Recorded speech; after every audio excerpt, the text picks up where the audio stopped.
आइए अब नेक्स्ट देखते हैं। पिछले वीडियो में हमने रेजिस्टेंस पढ़ा, अब कॉज ऑफ रेजिस्टेंस। रेजिस्टेंस का कॉज क्या है? तो देखिए स्टार्टिंग में जो कंडक्टर होगा इस तरह का होगा,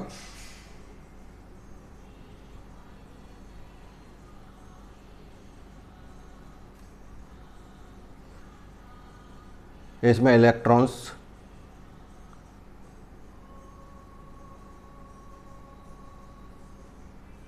इस तरह से होंगे, इलेक्ट्रॉन्स की पोजीशन। अब इसको हमने कनेक्ट करा दिया बैटरी से, तो इलेक्ट्रॉन तेज़ी से किसकी तरफ जाते हैं?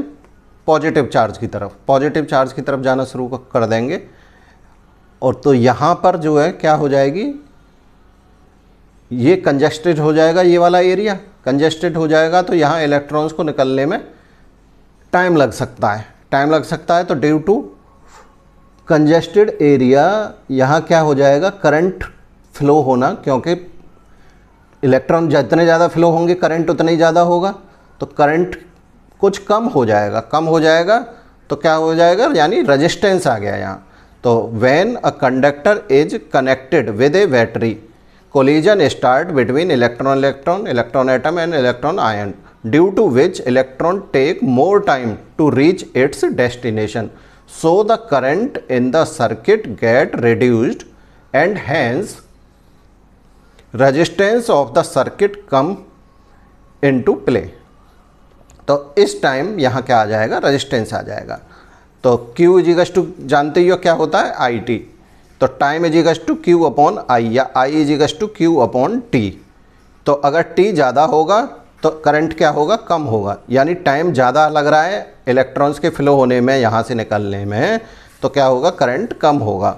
और फिर ये जानते हो V equals to I R, तो R equals to V upon I. तो करंट अगर यहाँ देखिए R क्या है, इन्वर्सली प्रोपोर्शनल है I के, तो अगर करंट क्या था, कम होगा, अगर करंट कम होगा तो क्या होगा, रेजिस्टेंस ज़्यादा होगा। तो रेजिस्टेंस, और अगर करंट ज़्यादा होगा तो रेजिस्टेंस क्या होगा, कम होगा। तो ये निकल के आया यहाँ। इसके बाद resistance of conductor depends upon 3 factors. 3 factor पर डिपेंड करेगा। एक तो क्या है, directly proportional to the length of the conductor, length conductor की लेंथ पर डिपेंड करता है। दूसरा, inversely proportional to the area of cross section. ये जो एरिया, ये एरिया जितना ज़्यादा बड़ा होगा उतना ही फ्लो ऑफ इलेक्ट्रॉन ज़्यादा आसानी से होगा।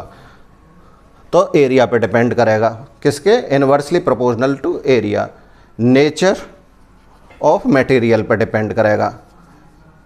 तीसरा किस पर डिपेंड करेगा, नेचर ऑफ मटेरियल पे। अब इन दोनों को देखिए, आर प्रोपोर्शनल टू एल और R proportional to 1 upon A. तो इन दोनों से मैं लिख सकता हूँ R proportional to L upon A, ये आ जाएगा।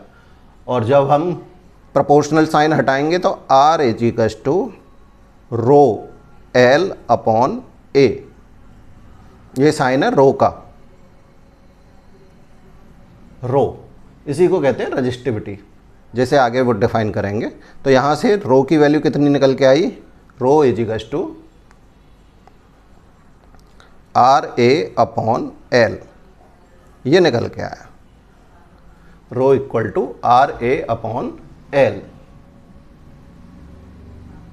अब इसकी यूनिट निकालें तो देखिए आर की यूनिट क्या थी, ओम, एरिया की हो जाएगी मीटर स्क्वायर, और लेंथ की मीटर। 1 मीटर से मीटर कैंसिल, तो क्या निकल के आया, ओम मीटर, ओम मीटर।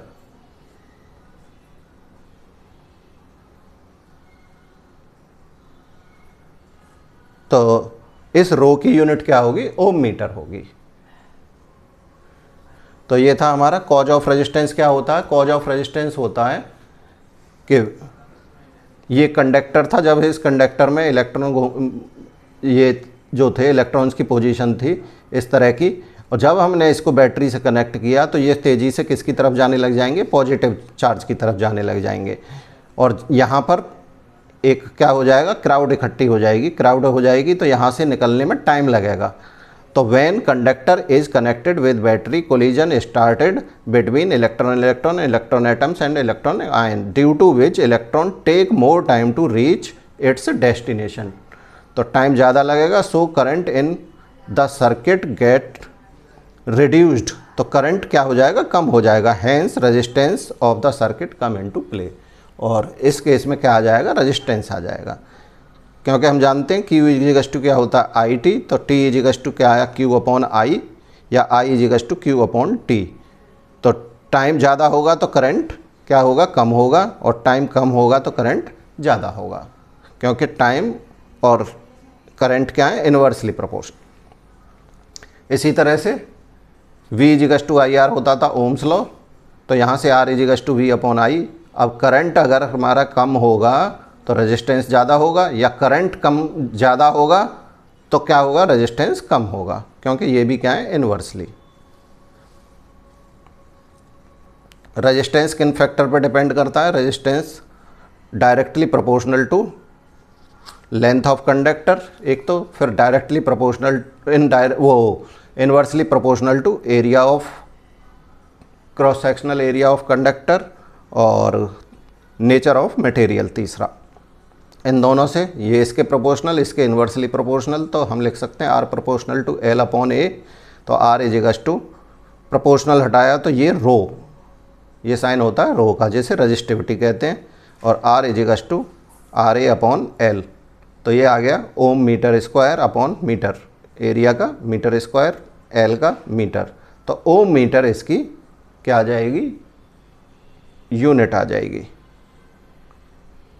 रजिस्टिविटी की, रो की।